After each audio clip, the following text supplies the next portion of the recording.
jusqu'au bout, hein.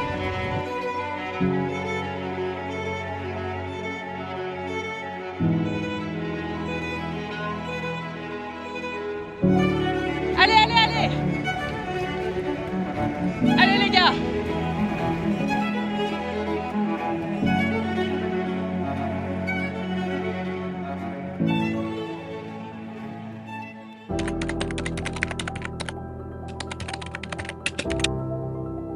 Bah déjà moi quand on est arrivé à Amsterdam j'étais trop content parce que c'est une course que j'attendais depuis super longtemps. En plus là-bas on y allait avec ma maman et mes amis donc il y avait vraiment une super ambiance tout le temps.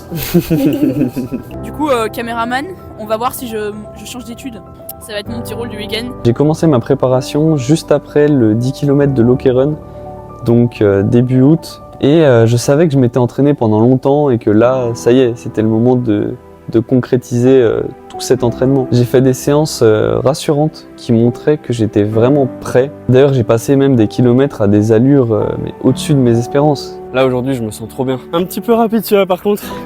3,36. Et ça m'a fait vraiment du bien. Ça m'a fait du bien de voir que tout ce que je faisais, ça servait pas à rien. Et de voir à l'entraînement que je progressais, c'était incroyable.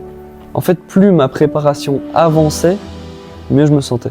On a été chercher nos dossards au village de la course, tous ensemble avec mes amis. On a découvert un petit peu le métro d'Amsterdam qu'on a beaucoup pris. C'est une grosse course donc il y avait quand même un beau village avec beaucoup de stands et de marques qui étaient présentes. Ces nouvelles lunettes. Brice qui essaye le casque.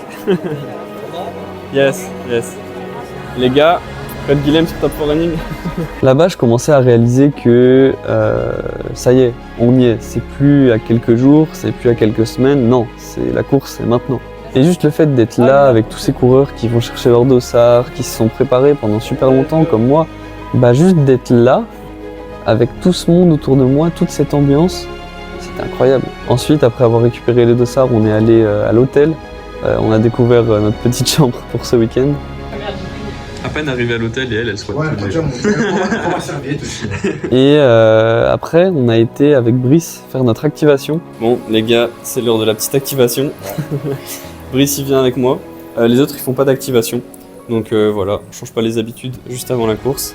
Mais du coup, nous, on va y aller. C'est parti. Hein. Donc faut savoir qu'il y a certains de mes potes qui la faisaient pas. Donc on change pas les habitudes la veille d'une course. Mais du coup, on a été à deux faire un footing de 5-6 km dans Amsterdam. C'était super cool. Et après, on a fait quelques gammes et des accélérations. D'ailleurs, à ce moment-là, il nous arrive une petite aventure. On part faire l'activation avec Brice. La carte de l'hôtel est dans sa poche. On revient devant l'hôtel. Elle est plus dans sa poche. Du coup, on est parti la rechercher. Heureusement, elle était juste à côté. On a vraiment eu de la chance. Mais petite frayeur quand même. Après, quand on est rentré de l'activation, du coup, il était déjà à peu près 21h. Donc on a été manger. Oh là là, les petites pâtes. Incroyable. Évidemment, on a mangé des pâtes, hein. On change pas une équipe qui gagne. Ma maman nous les avait gentiment préparées juste avant. C'était bon Lola? Et après ça, on a été mettre nos dossards avec Brice et préparer notre tenue pour être vraiment sûr qu'on n'oublie rien pour la course. Une pépite, les gars. C'est Top 4 Running avec le code Dylan. Les petites Metaspeed Sky. Une pépite aussi. Une dinguerie vraiment. Incroyable ces chaussures. Moi, je préfère mes Metaspeed quand même. Avec le petit Top 4 Running. Bon, c'est bon, du coup, le dossard est mis, numéro 32 651, les gars.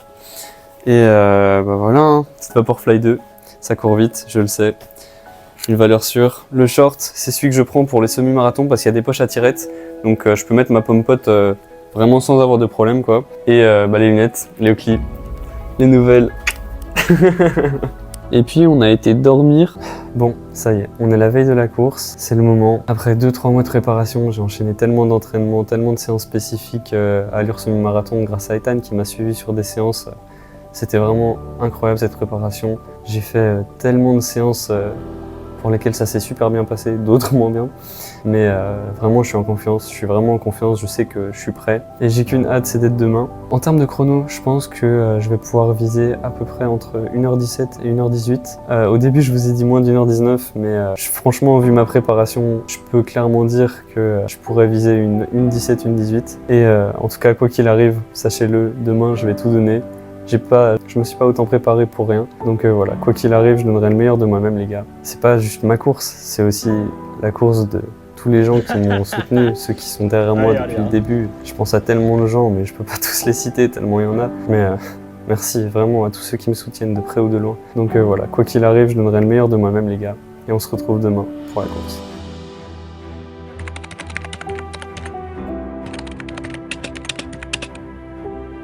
Malheureusement cette nuit-là j'ai vraiment mal dormi, je sais pas ce qui s'est passé. Bon, matin de la course, j'ai pas très bien dormi, enfin honnêtement j'ai pas dormi du tout en fait. Mais bon, vu que c'est arrivé sur pas mal de mes courses déjà, je suis pas trop inquiet. Là on va ranger toutes nos affaires, puis on va aller manger et on se rend sur le lieu du départ, hein, c'est parti. J'ai pas dormi du tout, pourtant j'ai vraiment essayé de penser à autre chose que la course, mais vraiment impossible de dormir. Après ça on a été manger le petit déjeuner avec tout le monde, donc moi j'ai pris vraiment la même chose que d'habitude. Je prends toujours ça et ça marche à chaque fois. Bon, petit déjeuner. Voilà, elle a pris du muesli dans une assiette. Riz, tartine, beurre de cacahuètes, banane. Et moi, le monsieur aux fruits rouges comme d'habitude, myrtille, framboise et un petit café. On a aussi regardé un peu le marathon qui passait à la télé vu qu'eux ils sont partis beaucoup plus tôt que nous. Allez les gars. Je suis corvé ce matin. Et puis bah il était temps d'y aller.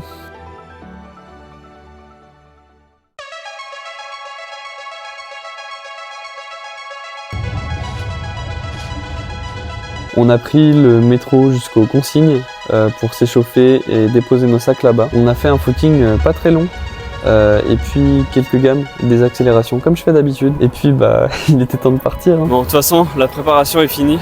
Maintenant il n'y a plus qu'à faire confiance en la vie.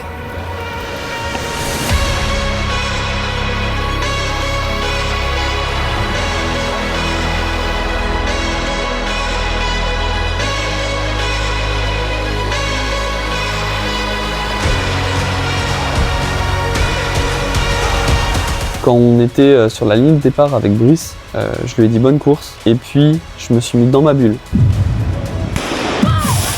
Les premiers kilomètres ils se passent plutôt bien. On passe en 3,44, 3,40 au kill, donc c'est plus ou moins dans mes allures. Jusqu'au 5e, je vois 3,33 à ma montre et je me dis oula, là les mecs qui sont devant moi ils sont partis sur des allures vraiment plus rapides que ce que je voulais. Là à ce moment-là je me dis ok, j'ai deux solutions. Soit je les suis, soit je lâche.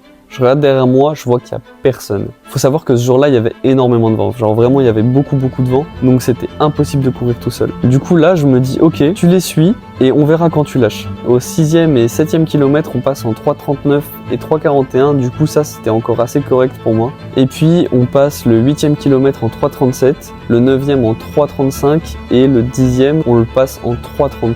Donc là, je me dis, ok, il va falloir que tu tiennes parce qu'il n'y a plus personne derrière toi depuis longtemps. Donc je sais que j'ai pas le choix en fait. Je dois y arriver, je dois tenir cette allure. Les prochains kilomètres, ils sont passés à peu près dans les mêmes allures. Mentalement, je devais vraiment m'accrocher. Là, c'est vraiment le moment où j'ai le plus repensé à tous mes entraînements, toute ma préparation et je me suis dit, mec, t'as pas fait ça pour rien. Là, aujourd'hui, tu y es, t'as pas le droit de lâcher. T'as pas le droit de lâcher, t'as tellement travaillé pour ça, tu t'es tellement entraîné pour ce jour-là, je me suis dit que là, je pouvais pas lâcher. Après tout ce que j'ai fait, tout le chemin que j'ai parcouru, là maintenant, je dois m'accrocher. Et c'est ce que j'ai fait. Allez Allez les gars. Allez jusqu'au bout hein. Go go go.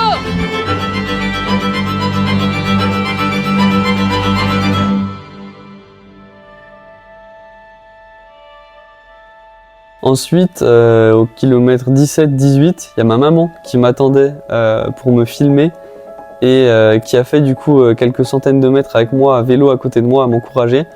Et ça m'a vraiment redonné de l'énergie, ça m'a vraiment permis de retrouver mentalement surtout l'envie de tout donner sur les derniers kilomètres. Et je passe la ligne d'arrivée avec un chrono de 1h17 et 33 secondes. Je finis 45e sur plus de 13 000 coureurs, donc ça c'est vraiment incroyable, j'étais super content de moi. Je bats mon record du coup de 3 minutes, alors qu'il y avait beaucoup de vent ce jour-là, il y avait les gens du marathon aussi à dépasser tout le long de la course, on a dû zigzaguer entre les gens. Ça veut dire que sur une course où il n'y a pas ces deux éléments-là, je peux faire encore mieux. Et je vais faire encore mieux, c'est sûr, je vais pas m'arrêter là. Il y a quand même quelque chose que je me demande, c'est quand est-ce que ça s'arrête ? Où sont les limites ? Ça fait à peine 2 ans et demi que je cours et j'ai envie de voir jusqu'où je peux aller. Si on m'avait dit, quand j'ai commencé la course à pied il y a 2 ans, qu'un jour je ferais 1h17 au semi-marathon, mais j'y aurais jamais cru. Je me disais, mais les gens qui sont à 1h17, c'est des monstres. En tout cas, ce week-end, il était incroyable et même toute ma préparation, en fait, tout ce qui s'est passé avant la course, tout était incroyable. Je me suis vraiment senti de plus en plus fort du début à la fin de ma préparation.